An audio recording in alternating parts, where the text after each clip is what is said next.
All right. Talk about Bernice and Nelly. Tell me about Bernice and Nelly. Well, like I said, they were, you know, it was looking back, it was almost like we were their slaves. Oh, did you work for them Yeah, or okay? yeah, You we work for worked Bernice for and them, Nelly. Okay, all right. and here's a funny thing about it.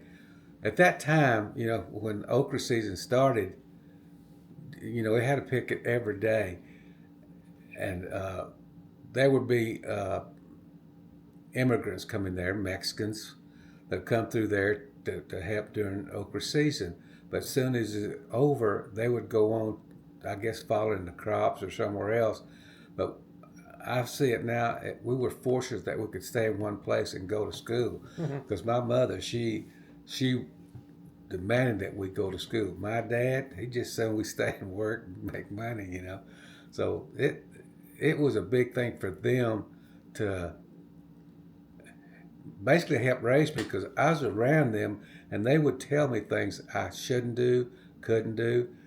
And that's basically where I got a lot of my, you know, I don't know what you call it, personality, or the way I looked at things. Just like talking about the uh, colored fountains, white and black. To me, it didn't bother me. That's just the way things were. Back, I guess, growing up, in my generation, we just obeyed the laws or went by the rules, and that's basically like looking. Mm-hmm. I didn't think anything personally. I did. That was just how it was. So the food had to be different at Bernice and Nelly's house. Oh yeah, man. Because I tell you what, Daddy, if he found out we go and eat at their house, we were in trouble. He said, he would say, "You have no shame." Said, "You eat at home. You don't cook."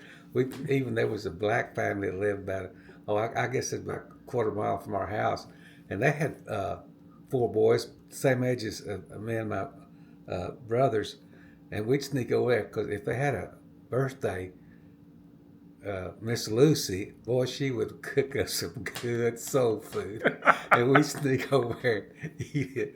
But boy, if Daddy ever found out, we were in big trouble. And they picked cotton when we picked okra, and we were so poor that they were better off than we were. Well, what was the on the menu at the Rico house? What was the Beans, potatoes, tortillas, and whatever we raised during during the summer when tomatoes and vegetables were Oh, I in thought you. I season. thought you were talking about animals. I go, now wait a minute No, here. You're no. talking to a vegan here. Let's not be talking about raising pets and Well, killing them. every once in a while there was chicken. Yeah. Every once in a while, and mother, we raised some turkey, so it was turkey, because I didn't eat much of that turkey. I didn't like the way she fixed it, so it was mostly beans and potatoes and Yeah. vegetables. Yeah, that's what I thought. Growing up, and you talk about food, and I was thinking, we didn't seem to have a variety. Talked No, about it like wasn't. favorite food. You never were picky about Yeah, your food, yeah.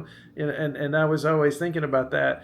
But that's interesting. But was so Bernice and Nelly, you spent a lot of time with him. Now you talked about Nelly. Is it true you said Nelly was a member of the Klan? Oh yeah, That's yeah. crazy. Well, you're a Mexican kid. Why is Nelly letting you hang with him? Oh, he just liked me, and of course, all his friends and stuff called him Shine for Okay. whatever reason, All and right. they would call me Little Shine because he always had me with him. Yeah. I would go to town with him to deliver the okra at the market, but he always had me with him. Always took care of me. Of course, he was an alcoholic too, so there's a couple of times I'd spend the night. He'd get back from the market, we'd get so late, and he'd be drunk. We'd go to his house, and I'd have to spend the night, and they'd put me on the floor there in the living room, and his wife would get up, and they'd get into a fight. I mean, physical fight, and I was hoping they wouldn't step on me. But it was a Did trip. you say you'd have to drive him sometimes when he got Yeah, I drunk? tell you, when Yeah. I was 12 or 13 years old, he had me driving the truck and driving him around. Of course, he'd give me a little beer, a little cigarettes. So Was he, it? he taught me a lot of good things, but he also taught me a lot of bad habits. And his wife would say, "You gonna cause that boy to wind up in the penitentiary?" And he would tell me, he said, "If I ever hear you get in trouble, I'm gonna kill you." So, no. And so, that he had give me some bad habits, but I also learned a lot from him. Like I didn't want to be like Yeah. him. You told me a story. Younger. I don't remember it all, but he'd sent you inside to get some hamburgers with some money. It's a racism story. You went in, and what happened? Or did they just say something? They just Yeah, dismissed no, you. I went in, and it was one of these kind of motels on the side of the freeway between, Rowlett and Garland, where I grew up, and Dallas. And this fancy motels, what I can remember. And he stopped, said, "Go get us some hamburgers." Said, "Get us about 3 hamburgers." So, I went in there, and he gave me $5.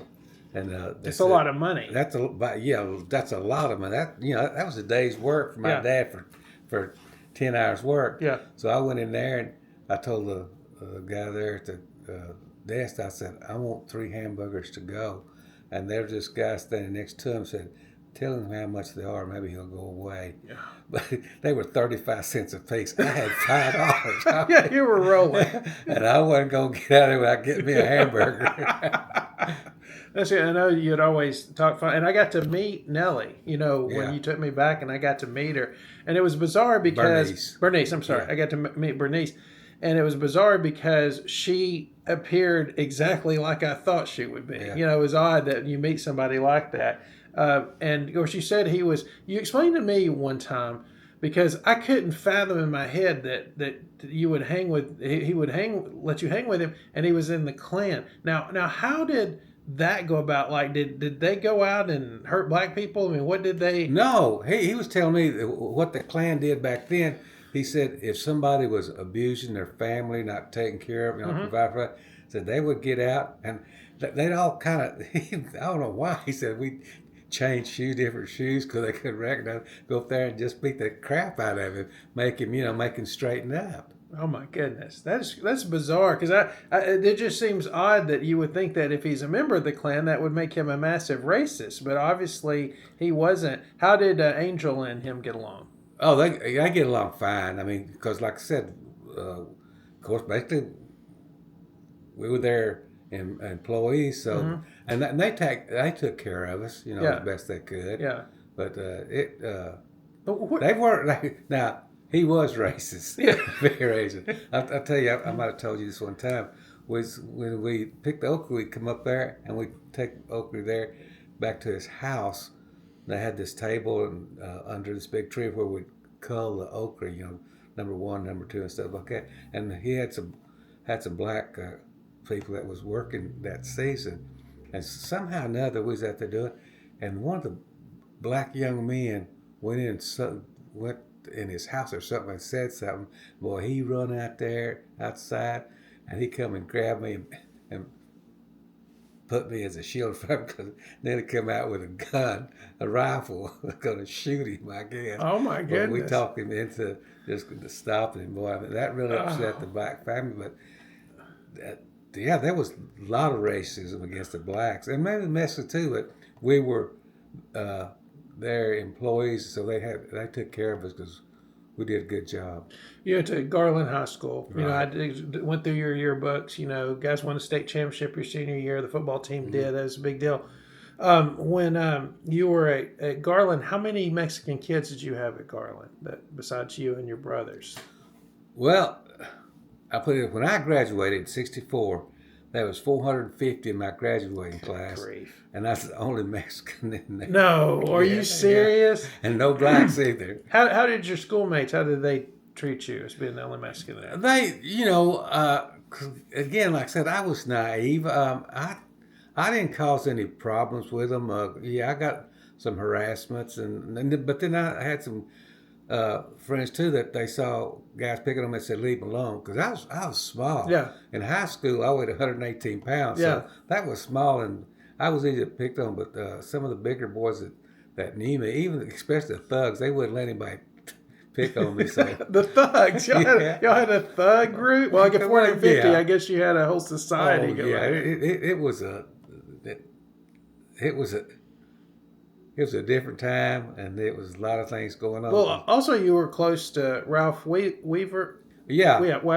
Freight Train Right, Weaver, yeah. the star, the football star. Yeah. So I don't guess anybody would want to have to deal with him. Yeah. So I guess that was a big deal. Of course, there was no private schools back in my days that I knew of. So it was just a mixture of all kind of class people. You know, Yeah. had poor and of course I didn't know any poor, not as poor as we were. Yeah. Poor, middle, and upper class. Yeah. Because some of them that their fathers owned business and everything. For some of them were just regular working class. But How were the teachers to you? they were basically good. I mean, they really did. I don't think they were good to me. Now I Yeah. had one teacher come and slap me in the back one night because I was kind of a jokester and cut up and everything. I was doing something, she walked around and I said something. She slapped me in the back, and that straightened me up. And then I had one teacher. I was having trouble spelling because I wasn't real smart, and I didn't study. I didn't have anybody to help me. Both my parents being illiterate, they Oh, didn't that care. doesn't help. That Yeah, doesn't that help. doesn't And I help. get my Yeah. report card. I just sign their name, stuck it back in. Yeah. But she saw that I was having trouble spelling, and she said, "Meet me down at the book room." So she went down there. She went and got, I guess, a witness. Yeah. And she took me in that book room, and she said, "Grab hold of that bottom shelf." Oh my goodness. She gave me about 5 good licks with that paddle, and my spelling improved very much.